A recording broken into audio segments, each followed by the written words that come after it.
He said he wasn't ready for kids. Turns out he's been cheating for years and already had one with another woman. For 2 years, he told me he needed more time before starting a family.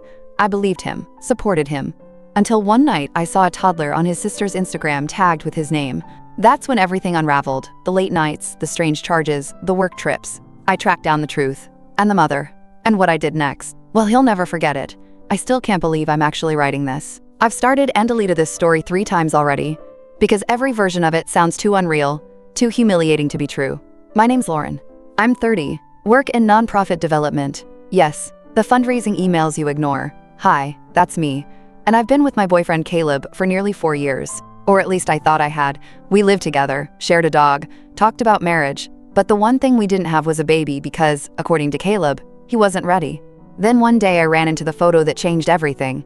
It started like any regular Saturday coffee that tasted a little burnt, laundry I didn't feel like folding, and me half scrolling through Instagram while pretending to clean. Caleb was still asleep, face down in our bed, like he hadn't betrayed every promise he ever made. But of course, I didn't know that yet, not really.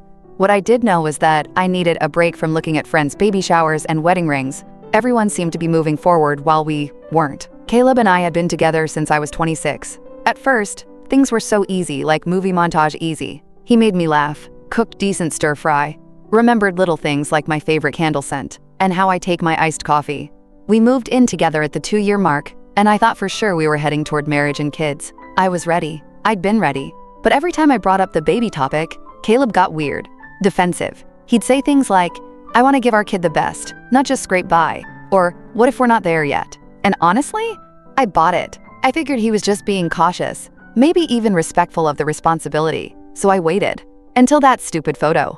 His sister Becca had posted a carousel of family pics from some barbecue I wasn't invited to. No big deal, she and I weren't super close. But the 4th photo in that set made me freeze, like full body cold sweat, stomach drop kind of freeze. It was a toddler.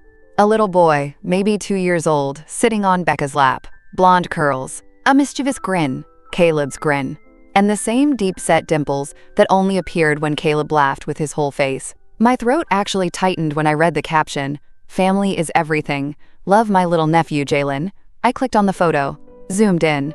My heart pounding louder than the dishwasher. I tapped on the tag, Jalen_Bear23. The profile was private, but the bio? Jalen 2 Yo, miracle baby, raised with love, and the tagged photos, Caleb's sister, Caleb's mom, a few friends I vaguely recognized from Caleb's old college group. I was shaking now. I texted Becca before I could even think, did you mean to tag Jalen as your nephew? 3 dots appeared, then disappeared. Then finally, wait, Caleb didn't tell you? That was the moment I knew my life had just split in 2 before the text, and after. I didn't respond. I didn't cry. I just walked into the bedroom and stared at Caleb snoring, completely at peace in a life I no longer understood. Because it wasn't just that he cheated. It was that he created an entirely separate family, and somehow, I was the one left in the dark. I didn't sleep that night. I laid in bed, staring at the ceiling, counting every time Caleb rolled over like I was measuring the seconds he could still pretend I didn't know. My mind kept replaying that message. Wait, Caleb didn't tell you? Like a broken voicemail I couldn't delete. At 5:03 a.m., I finally slipped out of bed and into the living room, wrapped in a blanket and denial. I opened Instagram again, went back to that tagged profile, and this time clicked followers. I didn't expect to recognize anyone, but I did.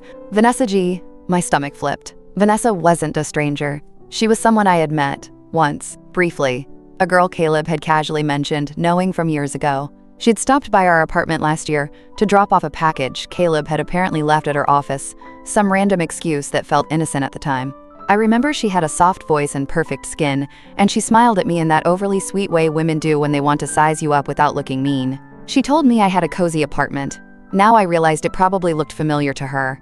I tapped through to her profile. It was public. Her grid was full of soft filtered baby photos, motivational quotes, and earthy lifestyle vibes, crystals, baby-led weaning recipes, a handmade mobile she'd woven under the full moon. I wanted to throw up, but it was the March 8th post that sent a chill through me. A photo of Jalen, standing in a sunlit field holding a dandelion, with the caption, 3 years ago, my world changed, grateful every day for this little light. 3 years ago. Caleb and I had been together 1 year when Jalen was born. The timeline was a direct hit to the chest. That meant Caleb cheated on me early in our relationship, got Vanessa pregnant, and just never told me. I was living with a man who had a secret child, And somehow I was the one making fertility Pinterest boards and picking out future nursery paint colors like an idiot. I sat there, shaking, until the sun came up, and then I made a decision. If Caleb had spent the last 3 years lying to me, I could spend the next few weeks finding out everything, quietly, carefully, because I didn't want just the truth. I wanted proof. It's wild how your brain starts working like a detective the minute your heart breaks. Before that day, I'd never thought twice about Caleb's routine, what time he left, who he texted, where his charger was. But after Jalen, every detail felt like a potential piece of evidence. I didn't even feel like a girlfriend anymore. I felt like I'd been cast in a real-life crime documentary, called The Other Woman Who Didn't Know She Was the Other Woman. 2 days passed before I said a single word to him about what I knew, and that was intentional. Because on the third day, he left his backpack on the kitchen counter open, which he never did. And curiosity? It hit me like a freight train. Inside, I found a manila folder. Normal looking, nothing labeled. But inside it, daycare invoices from a place called Little Acorns Early Learning Center. I stared at the amount $980 for the month, paid in full. The parent name listed? Caleb R. Vanessa G. My blood actually ran cold. My name had never been on any document with him, not even our lease, because he'd said he'd handle it. But hers was. The invoices were dated every month for the last year. Consistent, reliable, like the family he actually chose. But that wasn't even the worst part. Tucked behind the invoice was a hand-drawn picture crayon scribbles on faded printer paper. A red house, a stick figure woman with long yellow hair, a man with brown curls, a little boy holding both their hands, and scrawled in messy block letters, me, mommy, and daddy. No space for me, no trace of me, just them. My stomach turned, but I carefully slid everything back where it had been. Didn't even take a photo yet, not until I could do it safely. Because that's the thing no one tells you. When someone hides a life from you, they might get dangerous when you start pulling it apart. That night, I smiled at Caleb over stir fry. I listened to him talk about work deadlines and how we should plan a weekend away soon. I nodded. I asked questions. I kissed him goodnight like nothing was wrong. But under the covers, I was texting my best friend Michelle. I need your help. Can I stay at your place next weekend? She replied immediately. Say the word. I'll have wine and a baseball bat. I stared at the ceiling for hours after that, clutching the one thing I still had left, my power to decide how this ended. By Friday, I had replayed every conversation I'd ever had with Caleb in my mind, like an obsessive little film director looking for continuity errors. I'd also cleared my entire weekend to quietly gather evidence, because at this point, I wasn't just suspicious, I was preparing for war. The thing about living with someone is you know their patterns, their rhythms. And Caleb, he always showered after his morning run, 10 minutes minimum. That gave me just enough time to check his phone if he left it on the nightstand like usual. He did. I slipped it into my hands like it might explode. Heart racing, hands ice cold. He'd never locked it, said he had nothing to hide. What a joke. I didn't go to the texts right away. That was too obvious. I started with the Notes app. It was mostly what I expected. Grocery lists, old passwords, a half-written best man speech he never gave. But then I found something that made me stop breathing. A draft of a letter titled, "To Jalen When You're Older." I opened it. It wasn't long. You probably won't remember all of this, buddy. The weekend drop-offs, the mornings with pancakes, the way you laughed when I made the dog talk back to you. But I will. I'll remember it all. I know things aren't traditional right now, but I love you. Always. You're my reason for everything. I froze. He hadn't written anything like that for me. Not in 4 years. No long birthday cards. No love letters. Nothing. But here he was, pouring his heart into a draft for the son he never told me about. Still, I kept going. I clicked into his texts. Nothing too shocking at first. Most were work-related. A few messages to his mom. A couple to Vanessa, buried under mundane logistics about daycare and pickup times. But then I found it. A pinned conversation. Hidden in a folder called Finances. Who hides a pinned convo under that? I clicked it. Vanessa. He drew our family again. You should have seen his face when he called you daddy. Caleb. I could cry every time he says it. Vanessa. I know this is hard, but I still believe we could be something real. Just say the word. Caleb. I think about it every day. That was sent last week. The same night Caleb and I had been curled up watching Love is Blind and eating pizza. He'd kissed my shoulder. He'd said he loved me. And 45 minutes earlier, he told another woman he thought about starting a life with her. I nearly dropped the phone. The sickest part? Vanessa still believed they had a chance. She didn't even know about me. I wasn't the only one being lied to. This wasn't just a betrayal. It was a double life. And he was still choosing both. That night, I put on lip gloss I didn't even like, and sat across from Caleb at dinner, smiling through the lie I now lived in. He was telling me about some boring client meeting. I was nodding, making all the right noises, while silently asking myself how I ever thought I knew him. This man, who once rubbed my feet when I was sick, who bought me a stuffed hedgehog because I once said it was weird cute, was the same man lying to 2 women and raising a child in secret. I wanted to scream.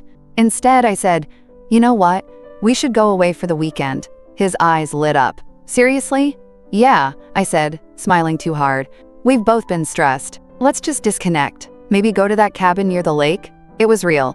His uncle's cabin. Isolated. No cell reception. Which meant one thing. He couldn't lie to either of us for 48 hours straight. His mouth curved into that dimpled grin. "You're full of surprises today." "You have no idea," I thought. Saturday, 9:17 a.m., Michelle texted me from my burner phone. She'd helped me set up a fake account, posing as a photographer specializing in family lifestyle sessions, soft light, nature settings, fall leaves. And yes, she tagged Caleb's sister Becca, the one who posted Jalen in the first place. The bait? A giveaway. Michelle's caption read, "Gifting a free 30-minute shoot to one special family parents and little ones. Welcome.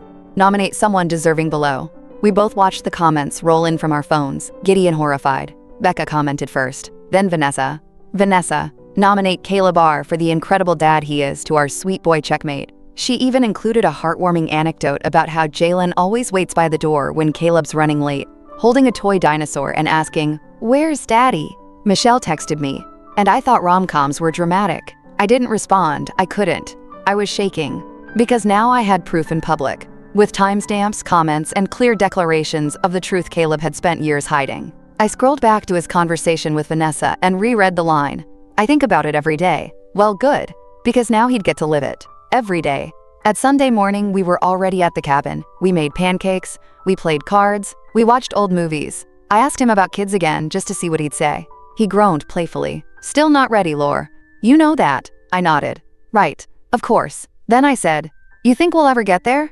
He smiled, leaned over, and kissed my cheek. "Someday." And that's when I knew. Not just that I was done, but that he'd never been capable of honesty. Not to me, not to her, not even to himself. But unlike him, I had a plan. I didn't sleep that night. Not because of guilt, because of adrenaline. That dangerous, buzzing kind that makes your heart feel like it's vibrating against your ribs. I'd spent 4 years waiting on Caleb, to commit, to open up, to be honest. Now, I was done waiting. Monday morning, 6:12 a.m.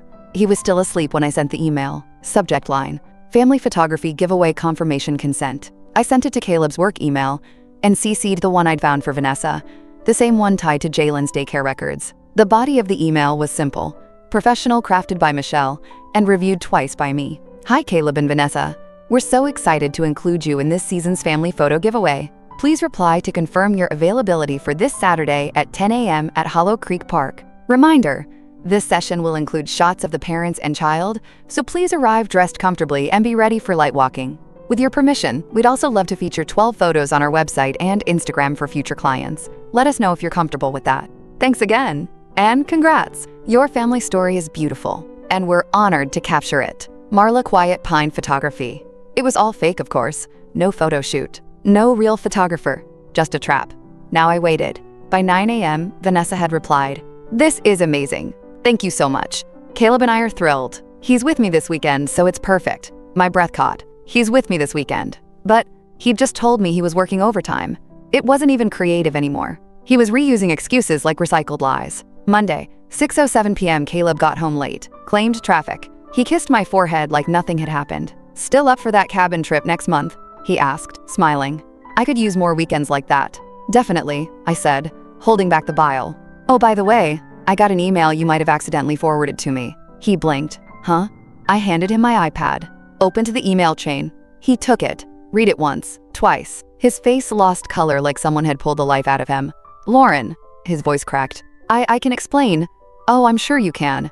My voice was soft, dangerous. "I'm just not sure I want to hear it." His mouth opened, then closed. He looked like a kid caught stealing cookies. No, worse, like a man who just realized both his lives were about to detonate. I let him stand there in silence, jaw twitching. Then I dropped the next grenade. "I invited your sister over," I said, tilting my head. "Thought it'd be nice to talk about Jalen. You know, since I'm apparently his aunt." The panic in his eyes? Chef's kiss. I wish I could say I didn't enjoy it, that I was the bigger person, that I took the high road. But no, I absolutely basked in it. Because when Becca, Caleb's sister, walked into our apartment 30 minutes later, holding a grocery bag of random snacks and a big smile, Caleb looked like he'd just seen the ghost of his own self-respect. "Hey, Lar," she chirped. "Thanks for the invite. I brought that kettle corn you like." "Perfect," I said sweetly, taking it from her. "Make yourself at home." Caleb just stood there, slack-jawed, frozen on the living room rug like a glitching NPC in a video game. "Becca," I said, not taking my eyes off him. "Did you know Caleb never told me about Jalen?" Becca blinked. "What do you mean?" I turned to her now. "I mean, I've been dating your brother for 4 years. I live with him. We share a dog. And yet somehow, I'm just finding out via your Instagram, by the way, that he's had a son this entire time." Her face dropped. Wait, he didn't tell you?" "I thought Caleb." She whipped around. "You said she knew." He finally moved, raising his hands like he could physically stop the implosion. "Okay, listen. Just let me explain." No, I cut in. "We're past that." And then I laid it all out, one piece at a time. The Instagram post, the daycare invoices, the texts with Vanessa, the photo in the folder, the letter to Jalen. I even pulled up the family photographer email Vanessa had responded to so eagerly, like they were happily co-parenting in the open.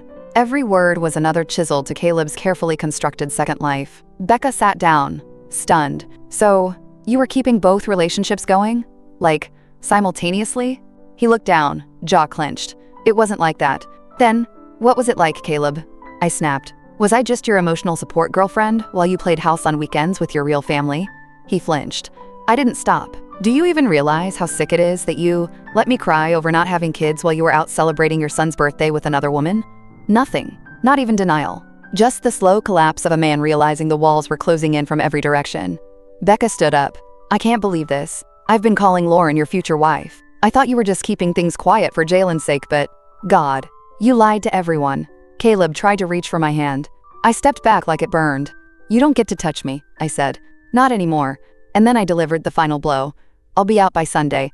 Michelle's helping me move. The lease is in your name anyway, how convenient." He opened his mouth like he wanted to plead, but I wasn't done. "Oh, and just so you know," I said, "Vanessa doesn't know about me either." "Not really. But she will. She deserves the truth too." Caleb's knees nearly buckled. "Please don't." But I was already walking away. Because the thing about double lives, they eventually collapse under their own weight. And I had just kicked the first brick out of the foundation. I didn't sleep that night again. But this time, it wasn't anxiety keeping me up. It was resolve. Because now that I'd burned the house of lies Caleb built, there was one last person still trapped inside. Vanessa. The woman I thought had stolen him. The mother of the child I hadn't even known existed. But now I saw it differently. She was me. Just in a different timeline. Different couch. Different lies. Tuesday, 10:44 a.m. I sent her a message from a private account. Michelle helped me make no drama, no accusations. Just this. "Hi, Vanessa.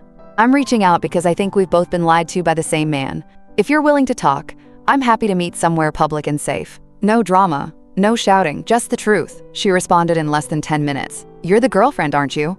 The one he said he broke up with last year." My chest tightened. He told her I was over. Gone. Just a chapter closed. I replied, "Not quite. I live with him. Been with him for 4 years. Just found out about Jalen last week." There was a pause. Then, "Coffee. Tomorrow. 9 a.m. Moonrise Cafe. I'm bringing receipts. You should too." Wednesday, 9:03 a.m. I walked into the cafe and spotted her immediately, Vanessa, sitting by the window with a diaper bag and a giant iced matcha. She looked tired, pretty, alert, like a woman who was about 3 seconds away from snapping. "Lauren?" she asked. Her voice was calm, controlled, like mine had been the night I confronted Caleb. I nodded and sat down across from her. She didn't waste time. I knew something was off. He never stayed the night 2 weekends in a row. Always said he had work travel, or that Jalen was getting too attached. But I figured he was just adjusting to co-parenting life. She shook her head, lips twitching. He really had a whole girlfriend the entire time? I handed her the daycare invoice, the photo from the manila folder, the email, and then the message. The one he'd sent her. I think about it every day. She stared at it like it had physically slapped her. "I was pregnant when he told me he'd ended things with you," she whispered. He said he needed time to figure out how to be a dad and didn't want unnecessary distractions. I thought it was mature. We sat in silence for a moment. Two women, linked by betrayal, slowly connecting the puzzle pieces he'd kept scattered on separate boards. Then she looked at me, eyes glinting. "So, what are we going to do about him?" We gave it 3 days. 3 days of silence. No texts, no calls, no petty Instagram stories. Just quiet. Caleb probably thought he'd gotten away with it, that I'd taken my dignity and walked, that Vanessa was too wrapped up in Jalen and teething schedules to question the timeline of his lies. What he didn't know, we'd been planning something much better than revenge. Thursday, 6:12 p.m. I texted him. Hey, can we talk? At the apartment, just us. I'm not mad, I just need closure. He replied in less than a minute. Of course, I'll be there. I'm glad you reached out. So predictable. He had no idea that Vanessa was already parked across the street, watching from her car. I was inside. Lights dimmed, dog curled at my feet, heart hammering like I was waiting for a final boss fight. At 6:59, he knocked. I opened the door and gave him a smile I didn't feel. Hey. He stepped inside, instantly softer, sadder, like he thought the worst was over. Thanks for meeting, I said. He nodded.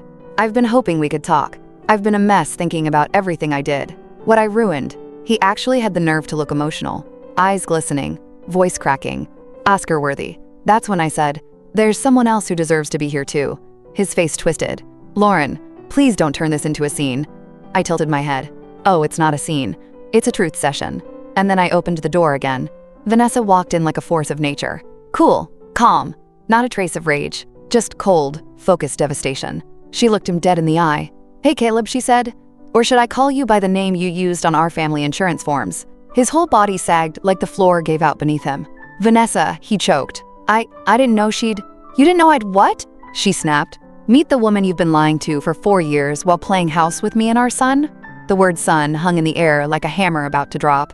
I crossed my arms, let them talk. I had nothing left to say. This wasn't even for me anymore. This was for her. For the child he'd weaponized into an excuse, a secret, a pawn. He flailed, defended, apologized, begged. It was complicated, he stammered.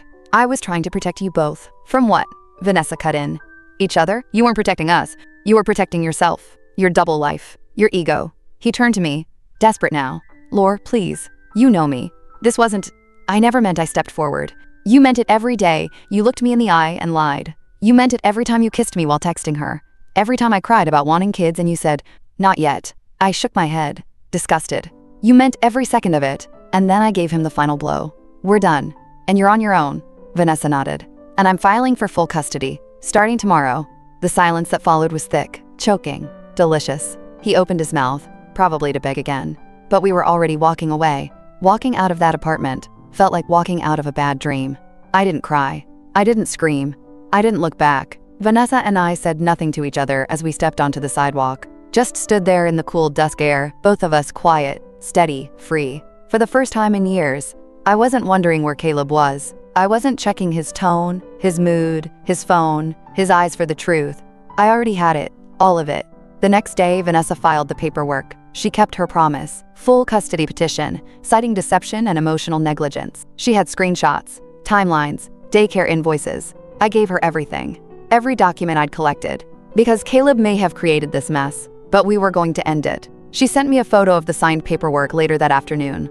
Jalen was in the background, holding a dinosaur toy and wearing a too big hoodie that looked suspiciously like Caleb's. The caption? One chapter closed, another beginning.